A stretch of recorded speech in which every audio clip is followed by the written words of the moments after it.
जय हिंद। मैं हूँ बीर खालिद अली और आप देख रहे हैं द बीर खान शो। आज हम आ पहुँचे हैं मुंबई के मलाड में। यहाँ पर जीजा माता विद्या मंदिर है, जहाँ पर आज सालाना कार्यक्रम था। जानते हैं कि इस स्कूल के अंदर कितने बच्चे पढ़ते हैं, कब से विद्या का मंदिर चल रहा है, क्योंकि माना जाता है कि करीब करीब पिछले 50 साल से इस स्कूल को चलाया जा रहा है। चलिए चलते हैं यहाँ के जो प्रधानाचार्य हैं, जो चेयरमैन हैं। सर, सबसे पहले ये जानना चाहूँगा, करीब 50 साल होने को जा रहे हैं इस स्कूल को, तो इस स्कूल में अभी तक किन किन समस्याओं का आपको सामना करना पड़ा है, या अपने ही बल पे इसे चला रहे हैं, या लोकल लोगों का सपोर्ट भी मिलता है? जी, ये स्कूल शुरू होके लगभग अभी 47 साल हो गए। 47 साल हो गए। हाँ जी। जी। और इस स्कूल का जो नींव जो बोलते हैं, वो इसलिए डाला गया कि बीच में हमारा जो ये सेक्शन आता है कुरार विलेज, और वो सेक्शन आता है मलाड ईस्ट। जी। इसके बीच में आता है हाईवे, और उस वक्त हाईवे के अंदर सबवे नहीं था, जिससे कि लोग नीचे से सेफ्टी से जा सके वेस्टली। जी। तो हाईवे के ऊपर हालांकि ट्रैफिक काफ़ी था, सिग्नल नहीं थे, तो स्टूडेंट्स वेस्ट में वो मलाड ईस्ट सेक्शन में नहीं जा सकते थे, जहाँ पे म्यूनसिपल स्कूल्स थे। तो हमारे पिताजी ने ऐसा सोचा कि इधर क्यों, और वो खुद एक प्रिंसिपल थे, तो उन्होंने खुद सोचा कि यहाँ के स्टूडेंट्स के लिए कुछ करना चाहिए। तो उन्होंने ये बात दिमाग में रखते हुए यहाँ पे एक छोटे से एक हमारे जो डॉक्टर सबनीस करके है, उनके क्लिनिक में एक छोटा सा जो बाल मंदिर जिसे बोलते हैं, किंडन गार्डन, वो शुरू किया हमारे उनके बहन को लेके, मेरी बुआ को लेके। जी।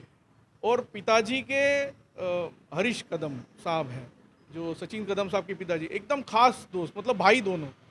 तो उन्होंने उनके दिमाग में आइडिया डाला कि अपन एक स्कूल बनाते हैं।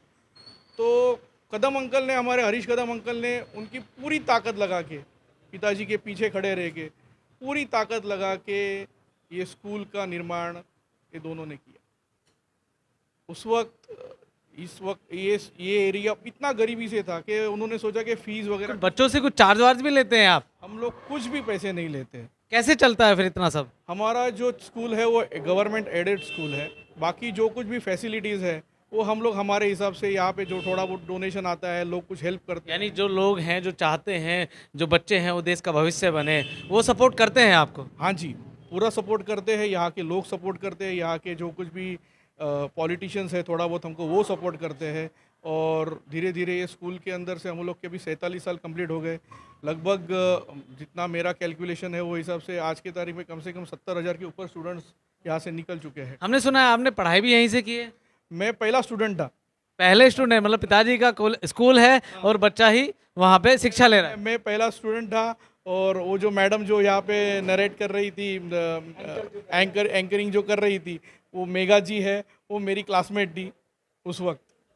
आप इसमें मराठी पढ़ाते थे, लेकिन अब सुनने में आ रहा है यहाँ पे इंग्लिश भी पढ़ाई जाएगी। नहीं, यहाँ पे हम लोग मराठी स्टार्टिंग में पढ़ाते थे, लेकिन एक 15 साल से हम लोग यहाँ पे सेमी इंग्लिश स्कूल भी चला रहे हैं, जी। जो फर्स्ट स्टैंडर्ड से 10th तक है। जहाँ पे सेमी इंग्लिश माने इंग्लिश का जो बेसिक नॉलेज है वो दिया जाता है। लेकिन अभी हम लोग प्लानिंग में यही है कि पूरा दुनिया इंग्लिश के पीछे जा रही है, तो यहाँ के स्टूडेंट का और यहाँ के पेरेंट्स का भी रिक्वायरमेंट है कि यहाँ पे इंग्लिश मीडियम चालू करें आप। तो एक पोर्शन हम लोग छोटा सा इंग्लिश, डेडिकेटेडली इंग्लिश मीडियम हम लोग चालू करने जा रहे हैं। हमारे साथ बात करने के लिए मौजूद हैं जो इस स्कूल के ट्रस्टी हैं। कदम साहब, ये बताइए, आपके पिताजी ने इस स्कूल की नींव रखी, पिताजी ने सारा भार आप बेटे के कंधों पे डाल दिया है कि अब इसको आगे बढ़ाओ, मुश्किलें आती हैं? नहीं, मुश्किलें अभी तो कुछ मुश्किलें नहीं है। सबसे ज़्यादा मुश्किल तभी थी, तभी इतना उनके पीछे सपोर्ट नहीं था, पब्लिक भी इतना नहीं थी। आज के से पब्लिक भी सपोर्ट, जैसे स्कूल का नाम बढ़ता है तो आदमी सामने से आता है। पहला बहुत तकलीफें थी, फिर पप्पा ने जैसे बोले कि वर्तक साहब थे, नार्वेकर साहब थे, शिंदे साहब थे, जो पहले उनके जो साथी थे, सब सुरवे साहब थे, वाडकर मामा थे, ऐसे जो पिताजी के साथीदार थे, उन्होंने मिलकर इधर, जब एक खाली ग्राउंड फ्लोर का स्कूल था, फिर करते करते एक माला, दूसरा माला, तीसरा माला करा। उसके ये सब बांधने के लिए पैसा, हर चीज़ में पैसा लगता है, फिर वो कंट्रीब्यूट हो गया। ऐसे करते करते फिर सब अच्छे स्कूल बन गया। अभी तो फिलहाल तो हम लोगों को कुछ तकलीफ हम लोग को तो नहीं आ रही है, क्योंकि हम लोग को बनाया बनाया सब मिला है। तकलीफें तो उन्होंने निकाली, जो एजुकेशन के लिए बोलते हैं ना, जो बच्चों को अच्छा शिक्षा देना चाहिए, सेफ इधर से वहाँ, जैसे साहब ने बोला कि यहाँ से वहाँ जाने के लिए ऊपर से हाईवे क्रॉस करना पड़ता था, अभी वो नहीं होना पड़ता है। बच्चों लोग इधर से नज़दीक के नज़दीक आके पढ़ते हैं और अच्छा एजुकेशन मिलता है। आज हमारा जिजामाता स्कूल का यहाँ पे एक बहुत बढ़िया नाम है कि मलाड ईस्ट में जिजामाता बोले तो आप हाईवे पे भी आगे जिजामाता स्कूल बोले तो कोई भी एड्रेस बता देंगे आपको। इतना हम लोग का यहाँ पे मतलब अच्छा रेपुटेड स्कूल हम लोग ने कर किया है। अभी तकरीबन कितने बच्चे पढ़ते हैं? अभी 1100 बच्चे पढ़ रहे हैं हम लोग के पास। तो 1100 बच्चे जो हैं उनकी पेन का खर्चा, किताबों का खर्चा और बहुत तरह के खर्चे होते हैं, आप पैसे लेते नहीं हैं। तो ये सब जो अरेंजमेंट करते हैं आप, गवर्नमेंट का भी सपोर्ट का मिलता है आपको, लोकल पॉलिटिशियन का मिलता है, क्या आपने इसको और आगे बढ़ाने के लिए सोचा है कुछ? ज़रूर ज़रूर, और इसके लिए हमारे इधर के एमएलए हमारे और जो हमारे सदस्य भी है सुनील प्रभु साहब, वो हमको बहुत हेल्प करते हैं। जो भी कुछ रहेगा तो सामने से बोलते हैं कि सचिन कुछ रहेगा तो मेरे को बताना करके, तो उनका भी हमको बहुत हेल्प मिलता है। फिर हम लोग थोड़े बहुत एडजस्ट करते हैं, जैसा इन्होंने साहब ने बताया, इधर से कुछ डोनेशन वगैरह आते हैं थोड़े बहुत, तो उनसे हम लोग चला लेते हैं, मैनेज कर लेते हैं। यानी कि ये तय है अब देश का भविष्य सिर्फ और सिर्फ शिक्षा तय करेगी। ज़रूर ज़रूर। इस स्कूल से कोई आईपीएस बना है, कोई डॉक्टर बना है, कोई इंजीनियर बना है, क्योंकि एक बड़ा लंबा अंतराल पीरियड होता है, 47 साल। 47 सालों में एजुकेशन का जो हाल आज हमारे देश में है, क्योंकि एजुकेशन को बेचा जाता है, लेकिन आप फिर भी बिना एक रुपया लिए लोगों को शिक्षा दे रहे हैं, ये बहुत बड़ी बात है। तो देखने वाली बात ये होगी कि इनका जो अगले कदम होंगे, उस कदम में कितना सक्सेस हो पाते हैं, सरकार का इन्हें कितना सपोर्ट मिलता है या नहीं मिलता है। अब मैं बात करने वाला हूँ दिल्ली सरकार में हिस्सा रहे हैं सलीम चौधरी, जो कि आज इन्हें यहाँ सपोर्ट करने पहुँचे हैं। सलीम जी, ये बताइए, दिल्ली में शिक्षा के नाम पर जो चीज़ें बढ़ोतरी हुई हैं शिक्षा में, पूरे देश में दिल्ली को जाना जाने लगा है कि शिक्षा इतने उच्च स्तर तक पहुंच गई है, कैसा लगा मुंबई के मलाड जीजा माता विद्या मंदिर में आके? देखिए, जीजा माता मंदिर एक संघर्षशील व्यक्ति की कहानी है, क्योंकि उस आदमी ने ऐसे समय में यहाँ एजुकेशन को बना करके और कहीं ना कहीं चला करके दिखाया, जिस समय लोगों के लिए खड़ा होना मुश्किल था। उस समय यहाँ जीजा माता मंदिर के फाउंडर और यहाँ जो मेरे साथ खड़े हुए चेयरमैन सेक्रेटरी, इन्होंने अपनी संघर्ष को मील का पत्थर साबित किया है। उसी के साथ साथ आपने देखा होगा कि यहाँ बच्चे फ्री में पढ़ के जा रहे, कई सारे लोग यहाँ से डॉक्टर, इंजीनियर, कलेक्टर, अलग अलग जिम्मेदारियों पे कहीं ना कहीं जनता की सेवा कर रहे हैं। तो ये कहीं ना कहीं इनके फादर के लिए मैं एक ही शब्द कहूँगा कि कर खुद ही को बुलंद इतना कि खुदा खुद पूछे बंदे बता तेरी रजा क्या है। यानी कि मतलब ये है, जिस तरह दिल्ली में शिक्षा ऊंचे पायदान पर पहुंच गई है, देश में नंबर 1 आने लगी है, अब आपकी नज़रें महाराष्ट्र पे गड़ गई हैं कि इसको भी वहीं उसी पायदान पर लेकर के आना है। देखिए, जब जब दिल्ली का और शिक्षा का नाम आता है, ये मैं नहीं कहता, ये ऑटोमेटिकली एक मैसेज जाता है कि मनीष सिसोदिया का नाम आता है। देखिए, मनीष सिसोदिया जी ने शिक्षा के क्षेत्र में बहुत मेहनत की है। जैसे चेयरमैन साहब के फादर भी एक टीचर थे, उनके फादर भी एक टीचर थे, इनका भी सपना रहा है कि हम यहाँ महाराष्ट्र में फ्री शिक्षा दें, अच्छी और बेहतर शिक्षा दें। मनीष साहब के फादर का भी सपना था कि हम लोगों को अच्छी और बेहतर शिक्षा दें। उस सपने को साकार करने के लिए मनीष जी ने रात दिन सुबह 7 बजे उठ करके घर से निकल करके बच्चों के बीच पहुंच जाते थे और स्कूलों को बदल करके दिखाया है।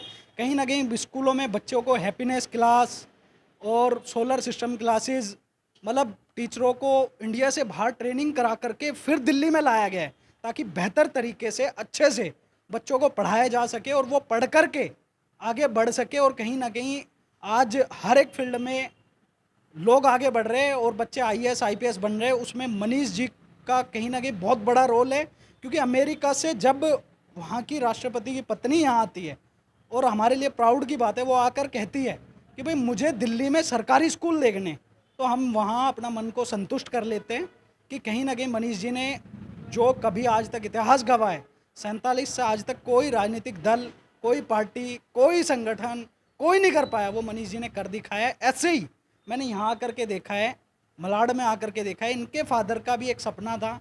उस सपने को साकार करने के लिए जिस तरह ये लगे हुए, मैं कहता हूँ यहाँ के महाराष्ट्र सरकार से कि इनका सहयोग करना चाहिए और ऐसे व्यक्तियों को आगे बढ़ाना चाहिए जो समाज में समाज हित का काम कर रहे हैं। कुछ लोग सहयोग कर रहे हैं, उनका मैं धन्यवाद व्यक्त करता हूँ, और साथ साथ हमारी तरफ से जो भी मदद रहेगी उसमें हम हमेशा साथ खड़े रहेंगे। सर, शिक्षा को और बेहतर किया जा सके, उसके लिए क्या क्या चीज़ों की और ज़रूरत है आपको इस स्कूल में? इसके साथ आपने कहा कि और जगह भी आपका प्लान चल रहा है। नहीं, शिक्षा को बेहतर करने के लिए शिक्षा का पैटर्न भी चेंज करना होगा गवर्नमेंट को। शिक्षा का पैटर्न जो है वो, जैसे कि तब्दीलियाँ आ रही है हर जगह पे काफ़ी फास्ट। कंप्यूटर सेक्शन में आप देखेंगे, हर चीज़ मशीन में अंदर देखेंगे, या हर चीज़ में आप देखेंगे, मार्केटिंग देख लीजिए, हर चीज़। तो शिक्षा के अंदर जितना हमारा, मेरा और सचिन भाई का, हम लोग का जितना हम लोग का सोच विचार रहता है, शिक्षा के अंदर जितना जल्दी जल्दी गवर्नमेंट ट्रांसफॉर्मेशन लाएगी और स्टूडेंट्स फ्रेंडली बनाएंगी। जो जो स्टूडेंट को समझो इंडस्ट्रियल रिलेटेड काम करना है, उनको 5th स्टैंडर्ड से ही उनको अगर मोटिवेट करके वो वर्कआउट में लेके जाएंगी। जिनको इंजीनियर बनना है उनको 5th स्टैंडर्ड से ही वो पर्टिकुलर सब्जेक्ट सिखाए जाएंगे। जिनको कॉमर्स लेना है या आर्ट्स लेना है या जिसको किसी को पेंटर बनना है, तो उसको वही फील्ड में 5th स्टैंडर्ड या 6th स्टैंडर्ड से उसको एक बेसिक अगर उसको हेल्प करें तो उसका फ्यूचर बहुत ही ब्राइट रहेगा। ये हमारी सोच है। हम लोग बहुत सारे दिन से हम लोग इसके ऊपर सोच रहे हैं, बहुत सारे हम लोग इसके ऊपर स्टडी कर चुके हैं कि जब तक शिक्षा स्टूडेंट्स फ्रेंडली नहीं रहेगी, क्योंकि फर्स्ट स्टैंडर्ड में फर्स्ट रैंक लाने वाला बच्चा है, उसका ब्रेन आईक्यू अलग रहेगा। जो खेलने वाला लड़का है उसका ब्रेन आईक्यू अलग रहेगा। भी वो जो पढ़ रहा है उसका तो उसको परसेंटेज मिलेगा नहीं, तो वो जो आखिर में खेलेगा तो उसका भी एक लिमिटेशन रहता है। तो उसको आगे क्या, उसको सपोर्ट सिस्टम क्या, हम लोग उसके ऊपर वर्कआउट कर रहे हैं कि उनको भी सपोर्ट सिस्टम एक डेवलप होना चाहिए कि उसका काम चलना चाहिए, उसकी ज़िंदगी निकल जानी चाहिए कि वो खेल रहा है या वो गा रहा है या कुछ वो और कुछ कर रहा है। उसकी जो इच्छाएं हैं, जो हॉबी है, वो बाहर निखर के आए। बाहर निखर के आए, उसको सपोर्ट सिस्टम होना चाहिए। तो वो सपोर्ट सिस्टम अगर रहेगी तो ये देश में कोई मेरे हिसाब से इतना डेवलपमेंट होगा, इतनी तरक्की होगी कि हमारा स्किल्ड तो हमारे पास बहुत है, लेकिन वो स्किल के लिए जैसे कि वो सही प्लेटफॉर्म नहीं मिल पाता है। नहीं मिल रहा है। जैसे कोई हीरे को घसने के लिए बहुत, जो कोयले को घसते तभी वो हीरा बनता है। जौहरी पहचानता है हीरे की कदर, यानी कि आप जौहरी हैं, आप जानते हैं कि यहाँ के जो बच्चे हैं वो बहुत कुछ कर सकते हैं, उन्हें अच्छा प्लेटफॉर्म दिया जाए। जी हाँ, जी हाँ। यहाँ के ही नहीं बल्कि पूरे इंडिया के, मैं तो बोल रहा हूँ पूरे देश के बच्चे लोग इतने टैलेंटेड है। थोड़ा सा उनको सपोर्ट करो, तो सपोर्ट करो माने उनको इतना सपोर्ट होना चाहिए कि भैया तुमको जो करना चाहते हो करो, हम लोग तुम्हारे पीछे खड़े हुए हैं, आपका भविष्य हम लोग सिक्योर करेंगे। तो काफ़ी कुछ हो सकता है हमारे देश में। चलिए बात करते हैं जो कैमरे की दुनिया की एक नामचीन हस्ती हैं, कोमल यादव से। कोमल, आप हमेशा फिल्मों में नज़र आते हैं, गानों में नज़र आते हैं। आज आप मलाड में एक छोटे से स्कूल में आए हैं, छोटे छोटे बच्चे यहाँ पर थे, एक रंगारंग कार्यक्रम उन्होंने किया। ये क्या है, ग्लैमर की दुनिया से निकल के गरीब बच्चों में मतलब पॉपुलैरिटी पाने का नया तरीका?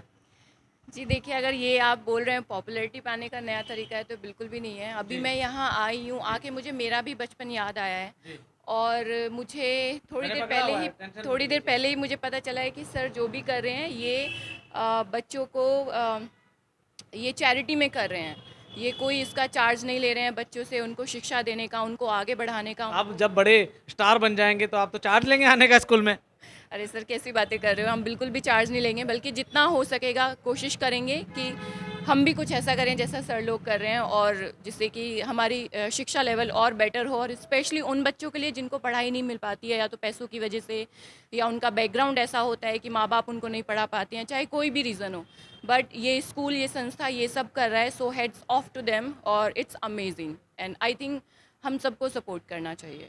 तो ये थे मेरे साथ जीजा माता विद्या मंदिर के स्टाफ और उसके ट्रस्टी। उसके साथ साथ ही यहाँ जो अतिथिगण आए थे उन्होंने अपनी राय रखी कि शिक्षा एक ऐसा माध्यम है जिससे देश का युवा आगे जा सकता है, इस देश की काया पलट कर सकता है। तो बने रहिए मेरे साथ, देखते रहिए दाबेर खान शो। जय हिंद।